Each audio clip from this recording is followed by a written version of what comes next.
Après un atterrissage catastrophique, les passagers sont paniqués. La seule chose qui comptait, c'était d'atteindre ma fille Emily pour la protéger de l'explosion. Sortez, sortez de là!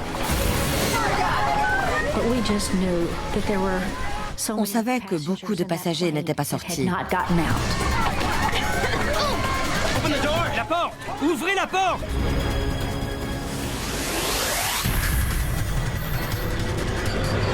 Mayday, Mayday.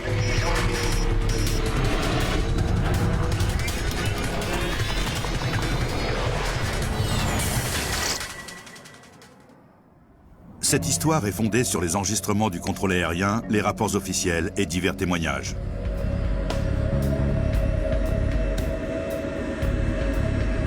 Mardi 2 août 2005, à l'aéroport Roissy-Charles de Gaulle.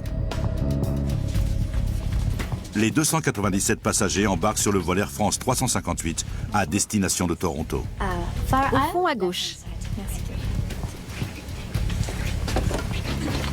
Philippe Lacaille voyage avec son épouse et 2 de leurs 4 enfants.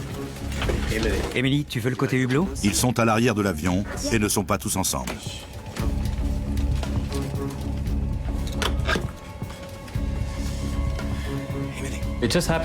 On a été séparés d'Emily. On avait 3 sièges côte à côte dans la travée centrale, mais elle était assise quelques rangées devant nous, sur notre droite, près de l'aile de l'avion.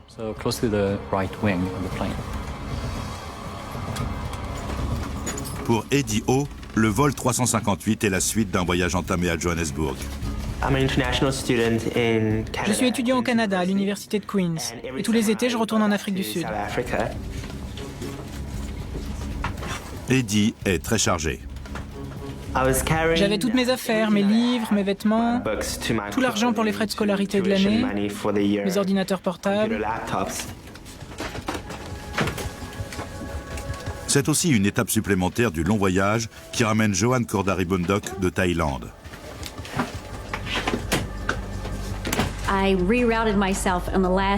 J'ai changé de vol 2 jours avant de partir pour faire Bangkok, Paris, Toronto. Tandis que les passagers embarquent, le pilote et le copilote s'installent à bord de l'Airbus A340. Le commandant, Alain Roset, a 57 ans et il travaille pour Air France depuis plus de 20 ans. Son officier pilote de ligne, l'OPL Frédéric No, a 43 ans. Tu démarres ou je le fais? Fais la première partie du vol et je m'occuperai de l'atterrissage à Toronto. Je vérifie la météo. Les 2 hommes ont décidé que le commandant assurerait le décollage au départ de Paris et que l'OPL se chargerait de l'atterrissage au Canada. Destination Toronto Pearson. Les équipages se partagent souvent les opérations afin que le copilote accumule de l'expérience. Un jeune homme entre dans le poste de pilotage. Bonjour, je m'appelle Maestro Chaussé. Fils d'un employé d'Air France, il a le droit de voyager gratuitement dans un jump seat. J'ai déjà fait ça et je me tiendrai tranquille.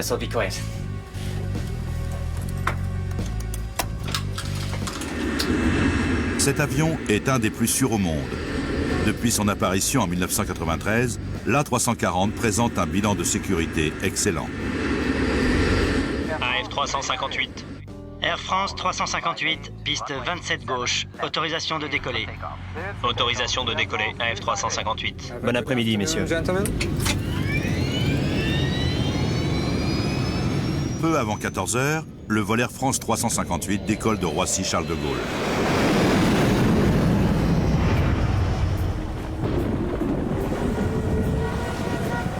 Toronto a beau être à plusieurs milliers de kilomètres, les gens qui attendent des passagers en provenance de Paris se préparent déjà à aller les chercher. Allô? Audrey, j'oublierai pas. Je passerai prendre papa et maman. Non, j'oublierai pas les frangins. Généralement, on organise tout avant notre départ pour que quelqu'un vienne nous chercher. Car on a beaucoup de bagages, on ramène plein de choses de France. Notre fils Julien passait l'été à Toronto et il pouvait nous prendre. Je t'appelle dès qu'on arrive, t'inquiète pas. Je m'en occupe, d'accord. D'accord.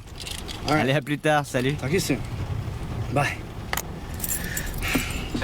Il y a un avis de mauvais temps et une alerte à la chaleur au-dessus de Toronto. Il y a également un bulletin d'alerte orage.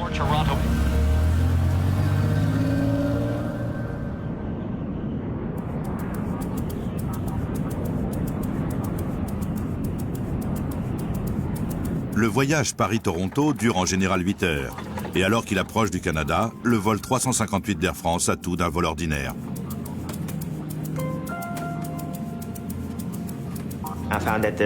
Le service était impeccable, la nourriture excellente, le personnel en cabine très efficace. Il y avait beaucoup d'étudiants français qui faisaient des échanges, des ados qui allaient au Canada pour la première fois. Certains prenaient l'avion pour la première fois, mais ils étaient turbulents. Le temps était superbe. Le soleil brillait, le ciel était bleu, les nuages très blancs. C'était une belle journée. Le pilote automatique fait l'essentiel du travail, mais comme prévu, Frédéric No a pris le contrôle de l'avion.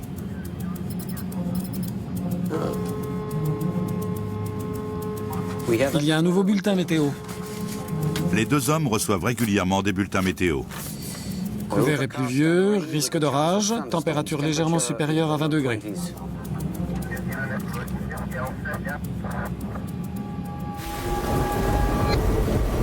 Effectivement, des orages grondent au-dessus de l'aéroport international de Toronto. La pluie, le vent et les éclairs se déchaînent sur les pistes. La foudre a contraint les autorités aéroportuaires à déclencher une alerte rouge. Cela signifie que les risques d'être touchés par la foudre sont si élevés que les équipes au sol n'ont pas le droit de travailler sur les avions.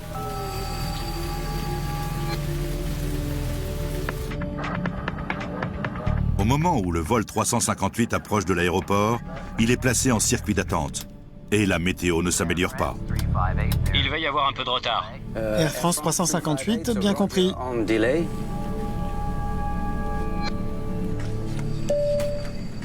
Mesdames et messieurs, ici le commandant de bord. J'ai le regret de vous annoncer un léger retard dû aux mauvaises conditions météo au-dessus de Toronto. Nous allons devoir patienter le temps que ça s'éclaircisse. J'ai été très surprise d'entendre le commandant nous annoncer un retard à l'atterrissage de 25 à 30 minutes à cause des orages à Toronto. Avant d'entrer dans la zone orageuse, l'avion est dévié de son cap vers un circuit d'attente au nord-est de Toronto. Son aéroport de dégagement Ottawa se trouve à près de 300 km. À ce moment-là, l'A340 dispose d'un peu plus de 7500 kg de carburant, largement assez pour rallier Ottawa. Généralement, un pilote pense à l'impact économique d'un atterrissage sur un aéroport de dégagement. Ce n'est pas un élément principal dans la prise de décision, mais ça compte. Parce qu'il faut envisager comment les passagers seront transportés de l'aéroport de dégagement vers celui où l'atterrissage était initialement prévu. Faire atterrir l'avion et ses 297 passagers à Ottawa s'annonce comme un cauchemar logistique. Mais l'équipage ne peut pas patienter indéfiniment. Si l'attente se prolonge, ils devront s'y résoudre. Air France, Toronto arrivé. Attente terminée, autorisation de suivre le point de cheminement Oisy 2. Maintenez-vous à 5000 pieds. Air France 358, annulation d'attente bien reçue. Autorisation à suivre Oisy 2. Malgré l'orage qui continue à se déchaîner à proximité de l'aéroport, l'équipage reçoit l'ordre d'entamer la procédure d'atterrissage.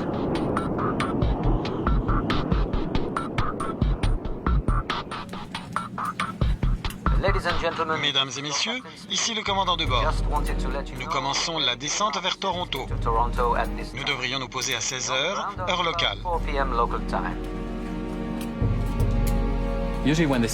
Habituellement, quand on annonce 45 minutes, c'est bien. Souvent, c'est 1 heure, 1 heure et demie. Mais là, 20 minutes après, il nous a dit qu'il fallait qu'on se prépare à atterrir. Le copilote Frédéric No fait descendre l'A340 dans la tempête. AF 358, réduction de la vitesse à 190. Mais Frédéric No n'est pas préparé à ce qui l'attend. L'orage réserve une mauvaise surprise à tous les gens à bord du vol 358.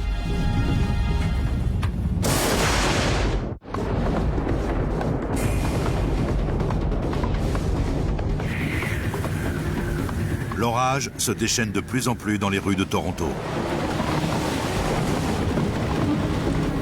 Les conditions météo au-dessus de l'aéroport se dégradent, ce qui complique l'approche des appareils. C'est ce que vont bientôt découvrir à leurs dépens les 297 passagers du vol Air France 358.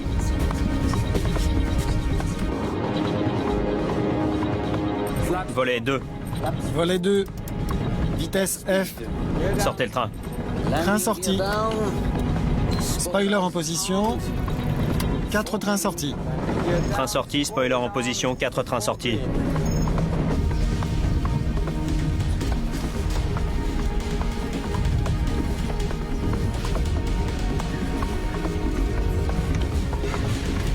Ça ira, ne vous inquiétez pas. Tout de suite, le ciel et les nuages sont devenus noirs. Ça secouait un peu. Dehors, c'était vraiment un orage. Mais pour moi, ça n'était rien de plus qu'un atterrissage par temps orageux. Mais tout le monde ne partage pas cet avis. L'avion était vraiment très secoué. Il y avait beaucoup de turbulences. On était au milieu d'une zone météo très mauvaise, et je ne m'y attendais pas du tout.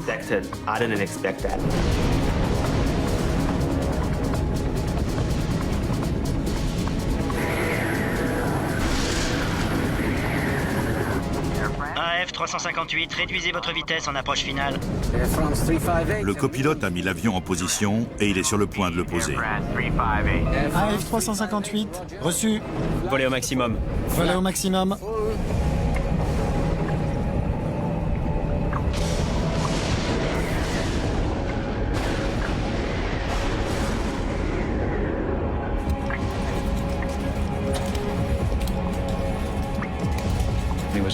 Il faisait de plus en plus sombre.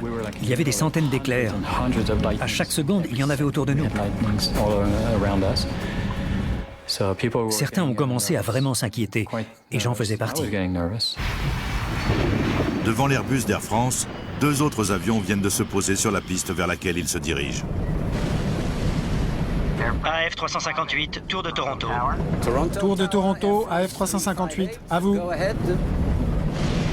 Autorisé à atterrir piste 24 gauche.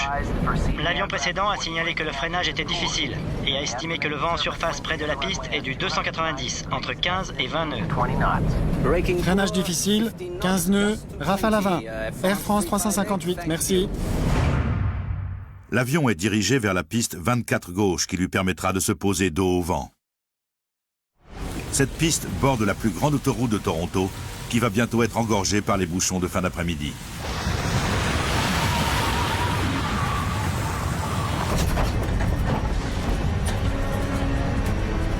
S'attendant à des vents imprévisibles et de l'eau de pluie sur la piste, le pilote et le copilote préparent l'atterrissage. Sélecteur frein sur médium. Médium. L'approche finale a été infernale. Il y avait des éclairs partout, des turbulences énormes. On sentait que le pilote se battait pour maintenir l'avion dans son alignement avec la piste et qu'il avait un mal fou à y arriver.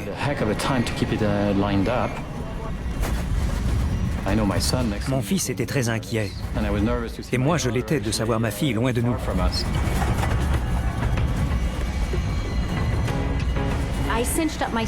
J'ai resserré ma ceinture. Je m'attendais à un atterrissage très dur. Soit on allait être plaqué sur la piste, soit le pilote allait remettre les gaz pour faire un posé-décoller. Mais ça ne serait pas un atterrissage normal.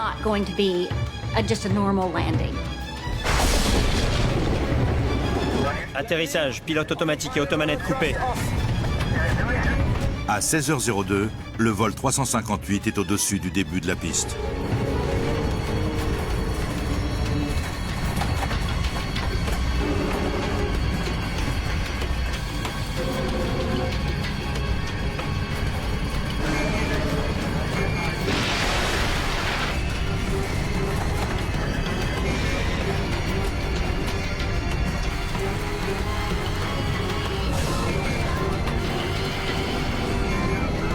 Repose-le! Repose-le!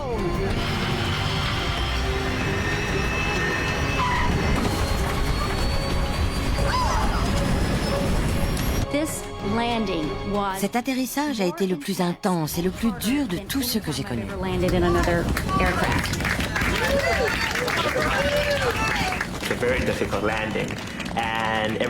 L'atterrissage a été très difficile. Tout le monde s'est mis à applaudir. La dame assise à côté de moi, je m'en souviens très bien, a dit « Quel atterrissage !»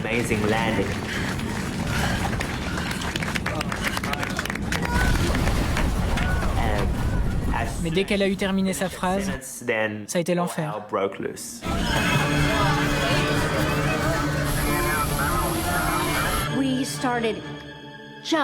L'avion a commencé à tressauter violemment. On avait l'impression d'aller à 160 à l'heure sur une route pleine de nids de poules de plus d'1 mètre.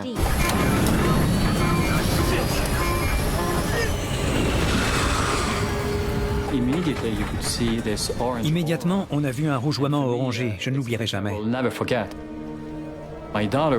Ma fille était assise plus à l'avant, sur notre droite.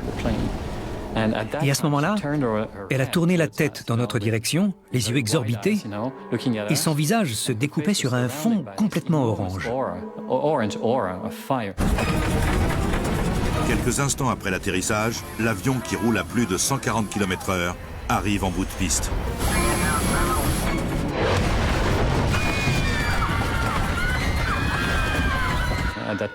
À ce moment-là, j'ai cru qu'on allait tous mourir. Personne ne survit à ce genre de choses. C'était la fin.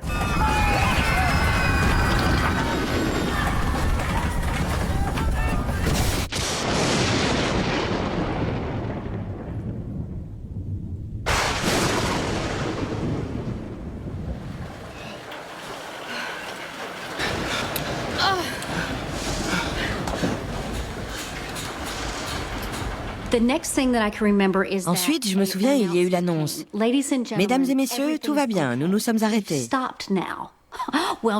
Tu m'étonnes qu'on s'était arrêté. Mais tout n'allait pas bien, car j'ai tout de suite senti une odeur de carburant. L'odeur se répand en cabine. Au feu! Évacuez immédiatement! C'est la panique. Sortez immédiatement! Dégagez le passage! Tout le monde s'attendait à ce que l'avion explose. C'était évident. La fumée et les flammes se répandent rapidement et c'est la cohue pour sortir.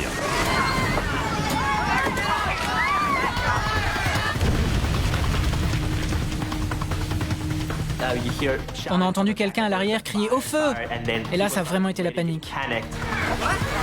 S'ils ne sortent pas, ils n'ont plus que quelques secondes à vivre. 2 minutes après le début d'un incendie, la situation devient intenable. Donc, on essaie de procéder à une évacuation dans un délai de 90 secondes, tout en s'assurant qu'elle se fera autant que possible en sécurité. Les 297 passagers s'efforcent de sortir de l'avion. Émilie! Émilie! Émilie! La seule chose qui comptait, c'était d'atteindre ma fille Émilie, qui était assise 2 rangées en avant de la mienne, et de me coucher sur elle pour la protéger de l'explosion.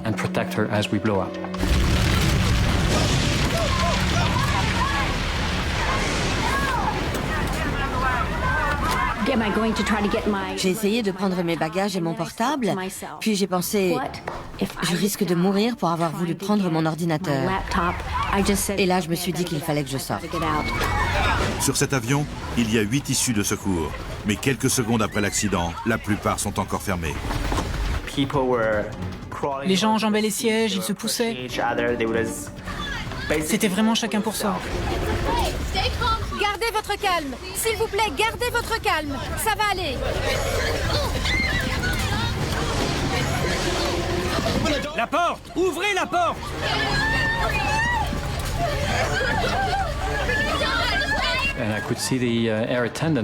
J'ai vu une hôtesse qui hésitait à ouvrir la porte, car l'incendie faisait rage juste de l'autre côté.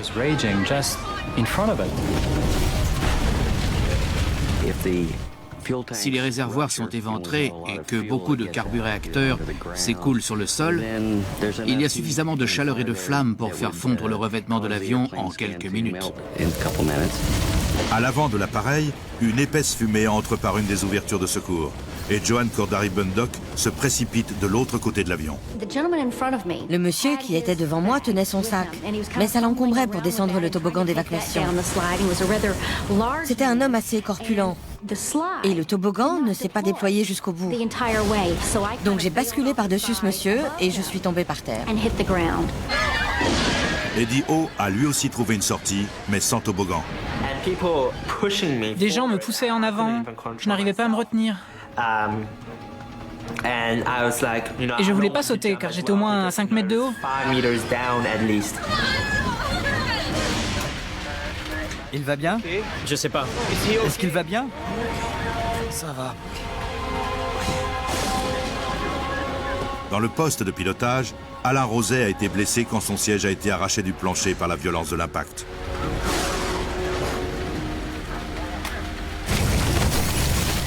De précieuses secondes s'écoulent avant que l'hôtesse parvienne à ouvrir l'issue de secours à côté des sièges de la famille Lacaille. Malgré les flammes et la fumée qui les attendent au dehors, les passagers sautent de l'avion. J'ai poussé les enfants, ma femme est descendue, et moi aussi. Et on a couru aussi vite qu'on pouvait à travers des bouts de métal tordus, des buissons épineux, à travers ce qui restait du sol que l'avion avait dévasté. Au bout d'un moment, l'incendie s'infiltre à l'intérieur de l'avion. Comme dans un appartement, les sièges et les rembourrages contiennent de la mousse. Et quand elle prend feu, ça dégage des vapeurs toxiques. C'est l'élément le plus mortel d'un sinistre.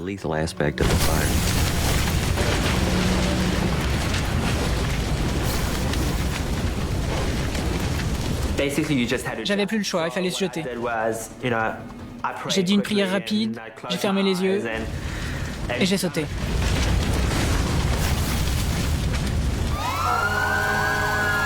Les secours arrivent sur les lieux 52 secondes seulement après l'accident. Mais compte tenu du risque d'explosion, ils ne peuvent s'approcher trop près. On avait beaucoup de mal à distinguer quoi que ce soit à cause de la pluie. Il y avait aussi beaucoup de fumée autour de l'avion à cause de l'incendie. Mais on voyait que certaines parties de l'appareil avaient été arrachées. Il y avait des roues à côté de l'autoroute et des morceaux d'ailes. Philippe Lacaille et sa famille escaladent le remblai que l'avion vient de percuter. À ce moment-là, l'avion a explosé.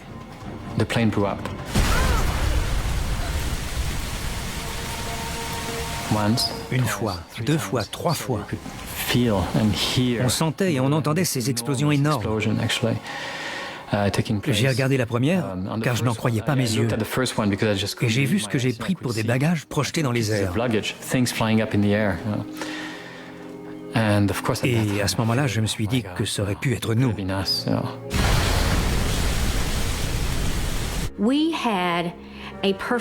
On voyait parfaitement l'avion.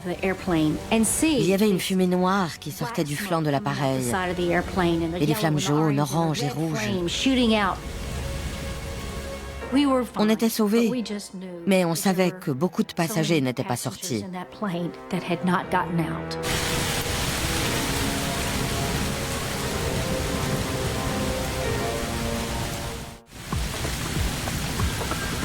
Malgré l'intervention des pompiers de l'aéroport de Toronto, les flammes dévorent le fuselage de l'épave qui continue de cracher de la fumée.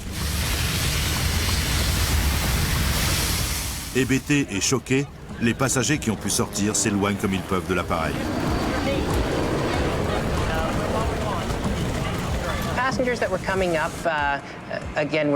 Les passagers qui arrivaient étaient trempés et couverts de boue. Plusieurs d'entre eux pleuraient. Ils cherchaient d'autres passagers, des membres de leur famille ou des amis qui se trouvaient avec eux. Il y a environ 35 minutes, un avion est sorti de la piste à l'aéroport international de Toronto. Les images du drame sont rapidement diffusées par les télévisions locales. Audrey, une des filles Lacaille, est sous le choc. Elle a allumé sa télé et elle a vu le crash de l'avion d'Air France en direct. Elle l'a vu exploser et brûler. Il y aurait 250 personnes à bord. Pour l'instant, nos correspondants sur place ne peuvent pas nous dire s'il y a des survivants. Julien, le fils des Lacaille, attend sa famille à l'aéroport. Il ignore encore tout ce qui vient d'arriver. Quoi? Comment ça, où je suis? À l'aéroport, j'attends. Quoi? Julien ne savait rien alors qu'il était sur place. Audrey lui a dit « Tu risques d'attendre longtemps, car leur avion vient de s'écraser. » Une des voies de circulation les plus utilisées d'Amérique du Nord borde l'aéroport. Et en ce début d'heure de pointe, elle est bondée. Les automobilistes ralentissent, hypnotisés par le spectacle de l'avion en flammes.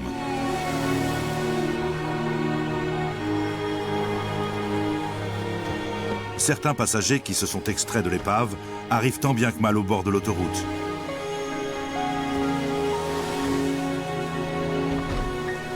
Des automobilistes s'arrêtent pour les emmener à l'aéroport.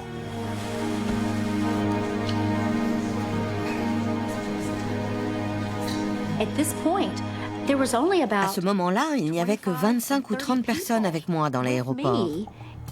Et là, on s'est demandé, il ne reste que ça?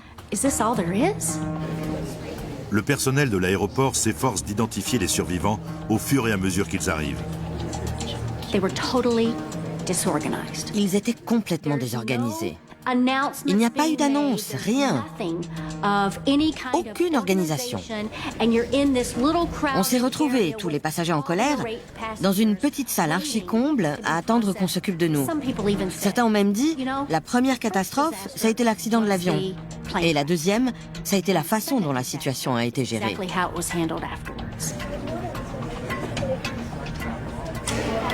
Pour les proches et les familles, l'attente est terrible. Julien Lacaille redoute le pire. Pendant au moins 1h30, il nous a cru morts.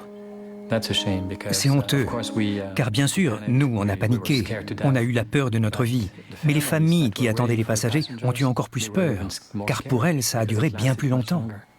Elles ont vraiment cru que leurs proches étaient morts. Au bout de plusieurs heures, les passagers et leurs familles sont enfin réunis. Julien! Julien! Vous allez bien? On va bien. Quand on a retrouvé Julien, il était 23 heures. C'était... On a eu tellement de chance. Tellement de chance d'être en vie. C'est difficile à expliquer. C'est comme si on vous donnait une deuxième chance. C'était mon fils. Je ne lui avais peut-être pas dit que je l'aimais avant de partir pour la France. Et là, c'était l'occasion de le faire. C'était un moment très beau, très, très profond. Les retrouvailles de ce genre se multiplient. Et au bout de plusieurs heures de vérification, Air France et les autorités aéroportuaires locales annoncent une nouvelle incroyable. Tous les passagers et tous les membres d'équipage du vol AF358 ont réussi à s'extraire de la carcasse de l'avion en flammes.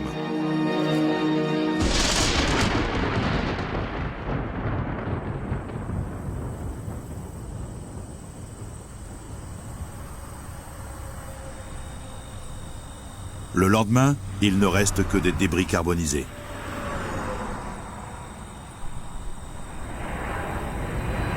L'Airbus A340 est un avion sophistiqué et très bien conçu, affichant un bilan de sécurité irréprochable. Comment les choses ont-elles pu aussi mal tourner? Le BST, l'homologue canadien du Bureau d'enquête et d'analyse, ouvre rapidement une enquête. Atterrissage, pilote automatique et automanette coupée. La pluie et les orages avaient secoué l'avion tout l'après-midi. Mais la météo a-t-elle suffi à provoquer l'accident? Pose-le! Pose-le!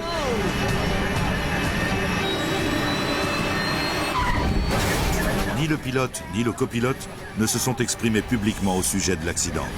Nous devons évacuer immédiatement. Compte tenu des procédures judiciaires ouvertes peu après l'accident, le personnel d'Air France ne s'est pas exprimé dans les médias. Il va bien? Je sais pas. Est-ce qu'il va bien? Je sais pas. Mais un ancien formateur d'Air France, Hervé Labarthe, s'est entretenu avec Alain Roset. Et on a parlé, je sais pas, peut-être une demi-heure. Et il m'a dit, donc ça c'est le fait que je ressors de cette conversation, il m'a dit avoir demandé au contrôle, ou plus exactement, avoir informé le contrôle que là, il était vraiment tout près d'envisager de dégager. Et ce qu'il m'a dit, c'est que le contrôle lui avait dit, lui avait répondu, on va ouvrir le terrain très vite. Il y avait l'ambiance, je pense, les éclairs, les turbulences. Et très très vite, on lit moins bien les instruments. L'avion est plus difficile parce qu'il bouge beaucoup, quoi. Les enquêteurs découvrent que tandis que l'équipage s'efforçait de contrôler l'appareil au sol, les instruments très sensibles utilisés pour mesurer le vent sur la piste avaient été endommagés par la foudre. Sans eux, les pilotes étaient tributaires de leur système embarqué pour connaître les conditions de vent.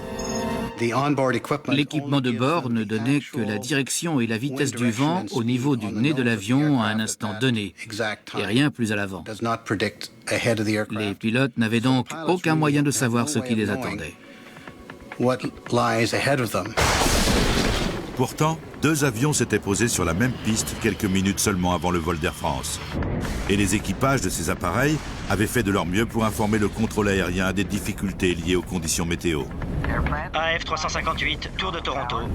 Tour de Toronto, AF 358, à vous. Autorisé à atterrir piste 24 gauche. L'avion précédent a signalé que le freinage était difficile et a estimé que le vent en surface près de la piste est du 290, entre 15 et 20 nœuds. Freinage difficile, 15 nœuds. 20 nœuds, 37 km/h, c'est beaucoup, mais bien en deçà de la limite pour pouvoir poser un A340. Lorsque les enquêteurs étudient les images radars de l'aéroport, ils font une découverte. Au moment où le vol AF 358 a atterri, un rideau de pluie a violemment balayé la piste du nord vers le sud, poussé par une rafale soudaine de 33 nœuds, soit plus de 60 km/h. L'équipage d'Air France a donc été confronté à des conditions bien plus mauvaises que celles qu'on leur avait annoncées. Atterrissage, pilote automatique et automanette coupée. 33 nœuds, c'est le vent de travers maximum toléré pour un A340 se posant sur une piste sèche. Donc à 33 nœuds, à 90 degrés, vous commencez à dépasser les limites de l'avion. En étudiant l'aéroport, les enquêteurs trouvent une autre pièce du puzzle. Des problèmes de maintenance et les orages ont obligé les contrôleurs aériens à utiliser la piste 24 gauche, mais c'est la plus courte de l'aéroport. Elle mesure près de 650 mètres de moins que certaines autres.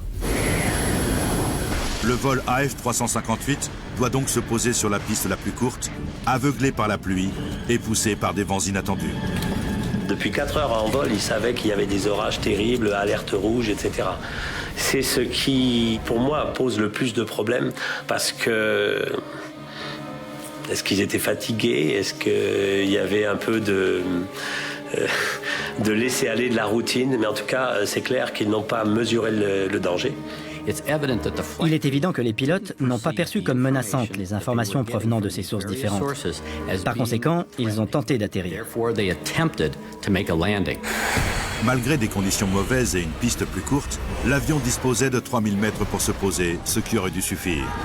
Pour découvrir pourquoi les choses ont mal tourné, les enquêteurs remontent dans le temps. En 1999, un accident étonnamment similaire a eu lieu à Little Rock, aux États-Unis. Je ne vois rien. On a dévié. Je ne vois vraiment rien. On a dévié. Confronté à une météo imprévisible, l'équipage d'un appareil d'American Airlines s'était posé, mais avait fini par sortir de la piste. 11 personnes avaient trouvé la mort. Greg Feith avait alors participé à l'enquête.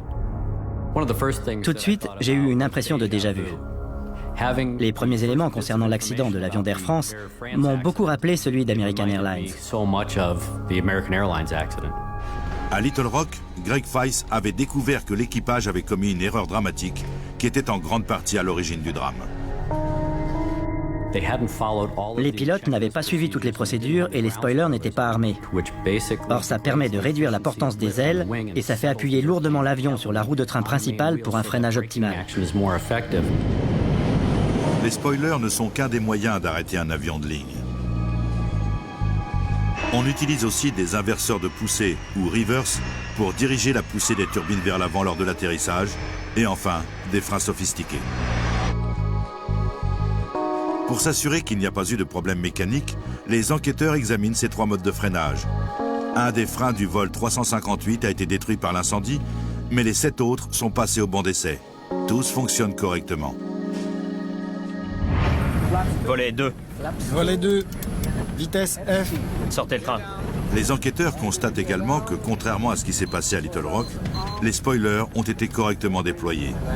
Train sorti, spoiler en position, 4 trains sortis. On voit sur les moteurs que les inverseurs de poussée sont déployés. Aucun problème mécanique n'est décelé. Mais pendant que l'enquête se poursuit, le Figaro publie un scoop.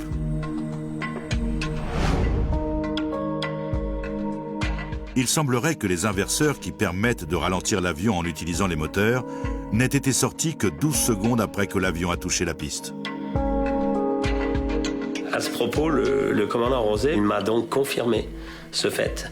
Et son explication était que son pilote était crispé et avait beaucoup de mal à contrôler l'avion en latéral à cause probablement des rafales de vent de travers et aussi parce que la piste était très glissante et que donc sa main était crispée sur les manettes des gaz. Ça empêchait aussi le commandant de le faire lui-même hein, et les reverses ne sont pas sorties. Peu après la parution de l'article, les enquêteurs publient leur rapport préliminaire et ils confirment la version du Figaro. Le BST explique que même si les inverseurs de poussée étaient sortis, ils n'ont pas été déployés dès que l'avion a touché le sol. En fait, il a fallu attendre 17 secondes avant qu'ils atteignent leur puissance maximale. La question du pourquoi de ce retard a été soulevée dans le rapport préliminaire. Et je ne m'aventurerai pas à spéculer sur sa nature ou sur sa cause. Je sais simplement qu'en règle générale, les pilotes sortent les rivers dès que possible pour avoir un freinage maximal. Les enquêteurs mettent en lumière d'autres éléments troublants survenus dans les dernières secondes du vol 358. Lorsqu'il est arrivé au-dessus de la 24 gauche, l'avion était 2 fois trop haut et il s'est posé donc presque à mi-piste. Pose-le! Pose-le! Vu les conditions météo, l'équipage n'avait pas assez de temps pour s'arrêter.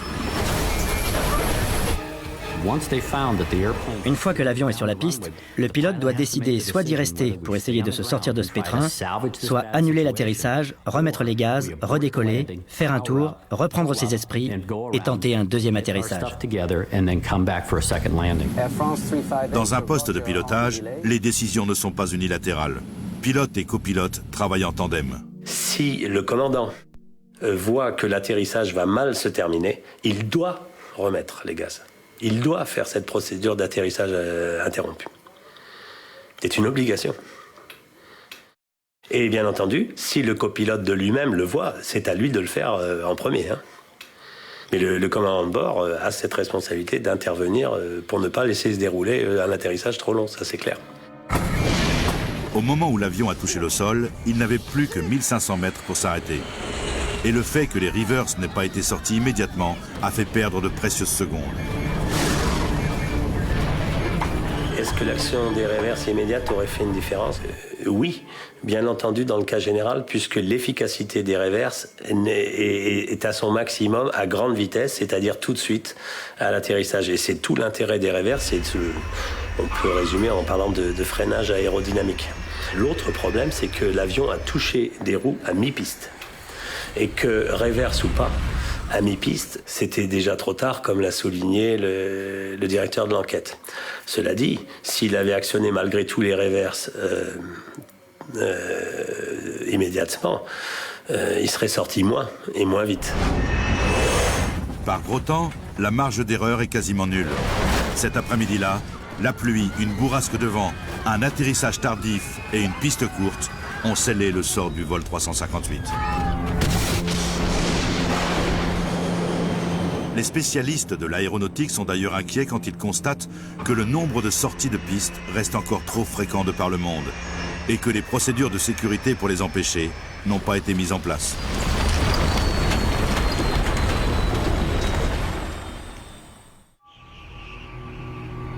Il ne reste presque plus rien de l'A340 qui s'est écrasé à l'aéroport Pearson de Toronto cet après-midi d'août 2005. Ce fut un incident dramatique, mais chose incroyable, passagers et membres d'équipage ont tous survécu. Cependant, cette année-là, le vol d'Air France n'a pas été le seul à sortir de la piste. Dans le monde, on a dénombré 37 sorties de piste en 2005, et les causes de ces incidents étaient étonnamment similaires.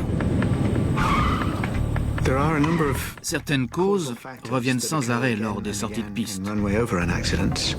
Les conditions météo, l'état de la surface de la piste, elle peut être mouillée, gelée ou enneigée, et une allure excédant la vitesse d'approche à respecter suivant le type d'appareil, ce qui fait que l'avion ne ralentit pas suffisamment.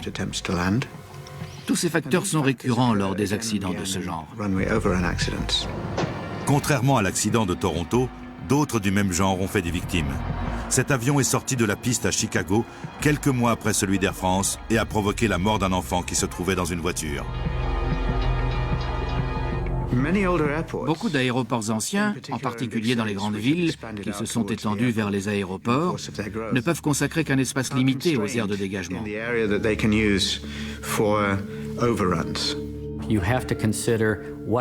Il faut songer à ce qui se passe quand la piste est couverte de neige, de glace ou d'eau stagnante. Cela nuit à la distance de freinage de l'avion. Ajoutez à ces conditions un vent arrière qui soufflait lors de l'accident du vol d'Air France. Et quand vous additionnez ces facteurs, vous augmentez les risques à l'atterrissage de 50%. L'Organisation de l'aviation civile internationale a recommandé que chaque aéroport dispose d'une zone de sécurité de 300 mètres au bout des pistes accueillant des vols internationaux. Un peu moins contraignante, les normes canadiennes exigent une aire de dégagement de 60 mètres seulement, avec une rallonge de 90 mètres. La piste 24 gauche est dans le bas de cette fourchette. Il y avait déjà eu à Toronto une sortie sur une piste qui se trouvait alors presque dans le même alignement que celle qui existe actuellement. En 1978, un DC-9 d'Air Canada, qui n'avait pas pu décoller, était tombé dans un grand fossé. L'avion a commencé à freiner, mais on est tombé d'une quinzaine de mètres au bout de la piste. On est passé par-dessus le bord. Il y a eu un grand bruit. Il y avait des gens et des sièges partout. Lors de cet accident, 2 personnes avaient été tuées. Une enquête menée suite au drame avait recommandé de combler le fossé, mais cela n'a jamais été fait. Le fossé est abrupt. Il fait une quinzaine de mètres. Si vous faites tomber une machine aussi complexe qu'un avion de ligne d'une telle hauteur, il se casse. Il existe pourtant une solution pour remédier aux sorties de piste, mais elle n'a été mise en place que dans quelques aéroports internationaux. Il s'agit d'un système d'arrêt d'avion baptisé IMAS. C'est une couche d'une sorte de pierre artificielle ou de gravier artificiel d'une certaine profondeur. Tous ceux qui ont essayé de faire du vélo sur du gravier ont constaté qu'il s'arrête très vite et qu'il est presque impossible d'en sortir en pédalant. C'est pareil pour les avions.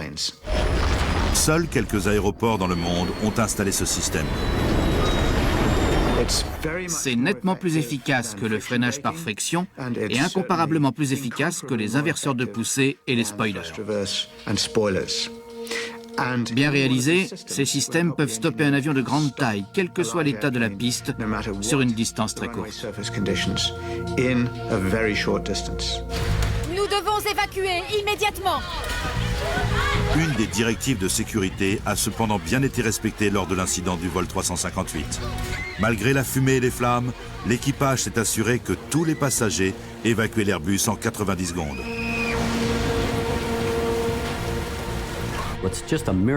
C'est un miracle que tous ces gens aient pu sortir de l'avion aussi vite avant qu'il ne brûle. Ce vol Air France est remarquable dans la mesure où tout le monde s'en est sorti indemne. Certains étaient blessés, mais tout le monde a survécu. Il faut le signaler. Et de ce point de vue-là, l'évacuation a été très efficace. Le commandant Alain Roset ne revolera sans doute plus pour Air France. Ses blessures ont nécessité des traitements très lourds et à la date de l'accident, il était à moins de 3 ans de la retraite. Le commandant Roset, il revivait tous les matins les flammes, le bruit, sa blessure, et il était très triste de terminer sa carrière comme ça en ayant cassé un avion. C'est affreux pour un pilote, affreux. Frédéric Naud, le copilote, a été suspendu pour une période de 3 mois. Au début de l'année 2006, il a repris du service chez Air France. D'après les témoignages, après avoir aidé le commandant Roset, il a été le dernier à quitter l'avion. Les passagers, eux, font face à l'accident, chacun à leur manière. J'ai fait des cauchemars presque toutes les nuits. Des flashs me revenaient pendant la journée. Je ne dormais plus, je ne mangeais plus. Je me demandais pourquoi j'avais survécu. Ça fait peur d'être dans un tel état. Mais ça m'a appris à être fort.